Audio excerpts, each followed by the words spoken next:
Hello everybody, in this video you're going to see our first fighting experiments with the newly made late medieval shield that I built. This one is a replica of a shield that is now in Marburg University Museum.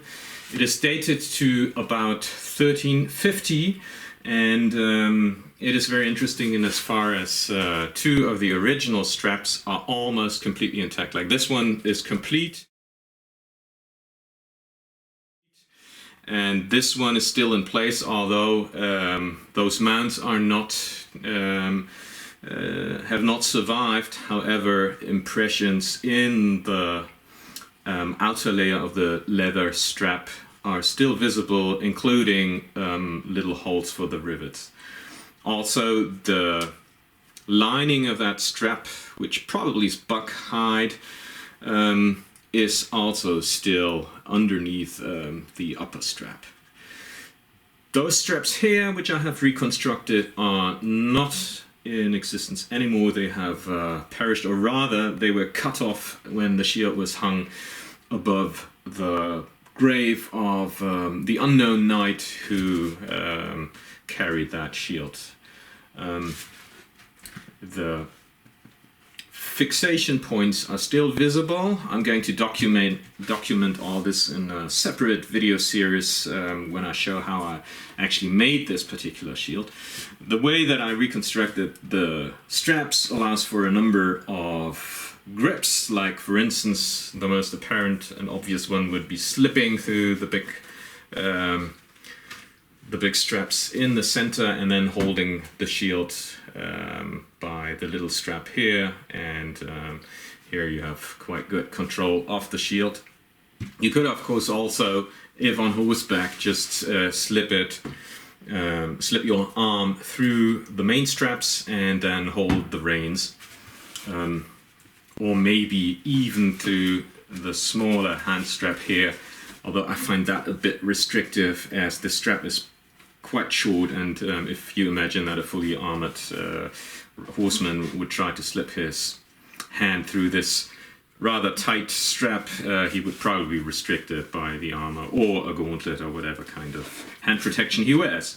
Now, a further way to hold this shield is by just gripping it with the two main straps and then holding it out, for instance, much like a buckler. I still find this grip, which I'm also using with my infantry kite shield, very convenient, and it allows for excellent control of the shield. So here I just slip my thumb through the outer main strap, and thereby I can get a really good grip of the shield, and the weight will be supported by my forearm as this strap runs over the base of the thumb and the wrist, and then you can hold forward the edge and turn the shield as you please. In the video sequences you will see that we are striving to bring our shield on top of the opposing one. So one of the principles in 133, one of the classifications of qualities of binds is superior and inferior. So you may be lying beneath the blade of the opposing party and then you are inferior, or on top, which is called superior. Interestingly, in German, the words for superior and inferior are unterlegen und überlegen, which literally means lying on top and lying beneath. So it's quite possible that these terms are actually derived from fencing. And yeah, what else? Of course, we do have depictions of knights fighting with the point of the shield being extended forward in this fashion, and this is well possible with this kind of grip on the shield. And you should by the way, you should not grip this shield, clench this shield with a fist, because then the knuckles are almost protruding. So you have more control if you just grip it like any tool, like you would grip your sword, And then particularly when you have gauntlets or gloves, then this allows for excellent control of the shield. What is also interesting is because I made these straps, most of the straps of buck hide, they're quite supple. So if your straps have to be shortened, all you do is you just twist them and thereby shorten the strap, and then you get exactly the length you want. And this is really easily done. So you can adapt for additional thickness that is caused by wearing armor, a gambeson, mittens, whatever. So that's a pretty simple system to shorten straps. The shield is very light. This one doesn't weigh more than a single-handed sword, so it's only 1.5 kilograms. It's only wooden planks. The original is supposed to be made of linden wood.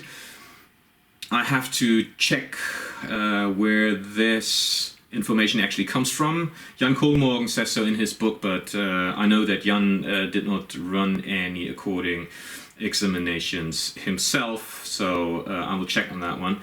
Lindenwood is quite good for shields because it's fairly lightweight and it's rather soft, and soft wood is really good for a shield because although people think that shields are made for blocking and thereby have to be really, really sturdy and hard so that they can withstand any mean attacks by axes and swords hacking into the shield. However, I have to say that even when we look at the treatises, it says, like in Lichtenau, it says like strike at him as if he doesn't have a sword in longsword fighting. And I think that means that you should go for the man, not for the weapons.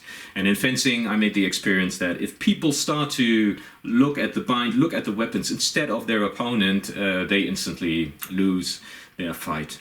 I can honestly say that I have never been beaten by anybody in sparring who started looking at the bind. They look at the weapons and then I know, okay, maybe two more tempi and then it'll be over. So same thing here, the idea of destroying a shield is actually, in my opinion, a pretty feeble one.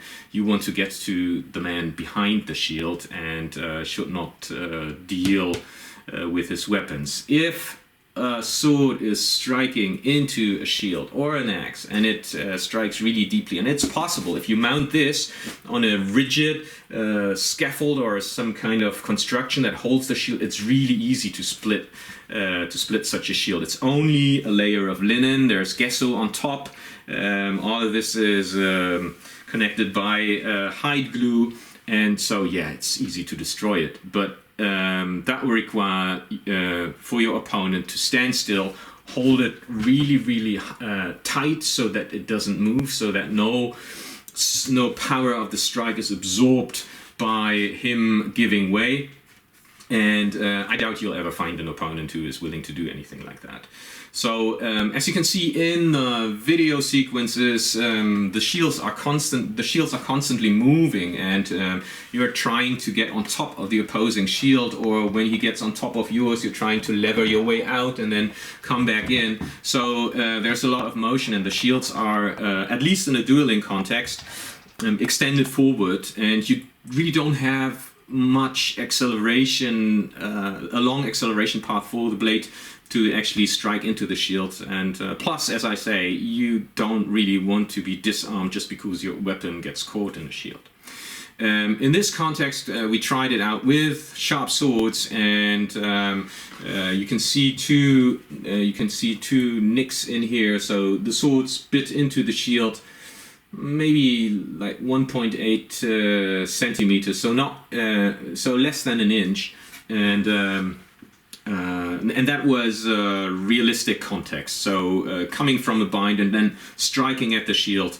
And interestingly, Cornelius, as he struck into the shield, he said it felt like he just instantly bounced off. So it's not like the sword was absorbed by the wood, which I expected, as I had made that experience in earlier experiments with Viking Age shields and Viking Age blades. Now, the sword that Cornelius was using was a Type 12 sword, and it had a different blade profile than a Viking Age sword. So Viking Age swords tend to be rather flat, and apparently they can get caught more easily, because that's what we experienced when we tried it out with a late Sparta type sword and a Viking shield. And here, as the sword cut into the shield, because there was more and more material pressing into the small gap, it just bounced out, and so the cuts weren't really very deep. So that was a really interesting effect. Another thing which I'm looking forward to try out is attaching pyramid-shaped, or attaching nails that have pyramid-shaped heads. The original one, the original shield still does have pyramid-shaped nails in 3 places, namely here, here, and here. Maybe that one was had a spike-like head too at one point and was replaced, or the spike broke off. I don't know. It probably was repaired at one point. I think this is going to be really interesting, how the shields behave when you have spikes like this. Yeah. So this might be a bit pointy, but this is a nail that I had forged by Arne, and I'm going to use these nails with my next shield replica, or maybe I decide to put them into this shield. Once there are spikes like this protruding, when you have shield contact, the whole thing will work very differently. I'm pretty sure this will have an effect. So you probably get a really good grip on the opposing shield. Also, you will get better pressure feedback, I guess. I mean, we will find out. Because there's less sliding. It's like with sharp blades and blunt blades. When you have blunt blades, there's always this element of sliding. And when you need the blade to actually get a grip on, be it a shield, be it a sword, and it can get a grip both on the edge as well as on the flat of an opposing sword, then this really helps to get good pressure feedback. So I'm really looking forward to our next experiments with spiked shields. And it's not the only shield that has these spikes. There are other examples too. There's also one example where the straps are fastened in such a fashion that that there are leather buttons that are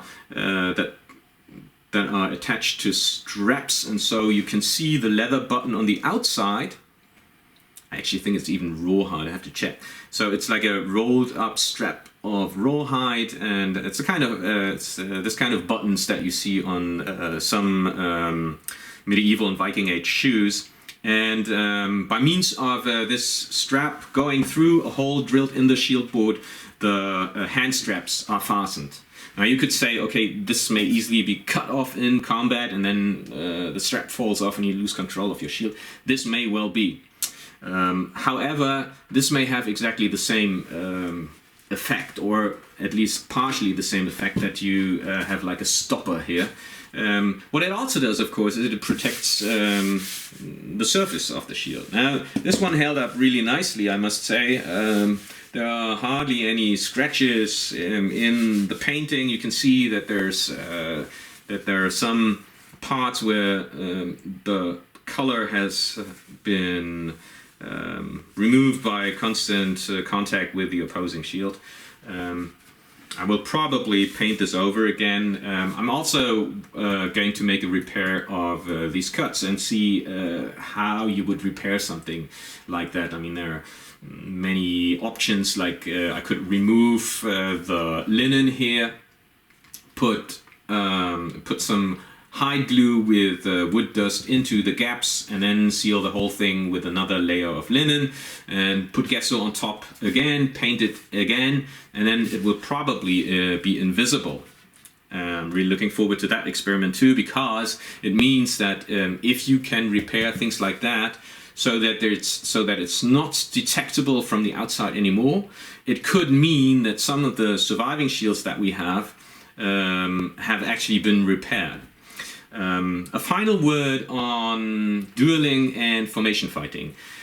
In the sequences, you see dueling. So this is what is my field of expertise. I find it extremely challenging to research formation fighting, because imagining doing something like that with sharp swords, formation fighting, or sharp weapons, sharp spears, you would need people who have been doing that for so many years trust each other, and then it's not like just two persons. The geometry will be totally different, so that would be a major challenge. And even if you'd use masks and blunt spears, it still doesn't have the same effect. The blunt spear will always bounce off.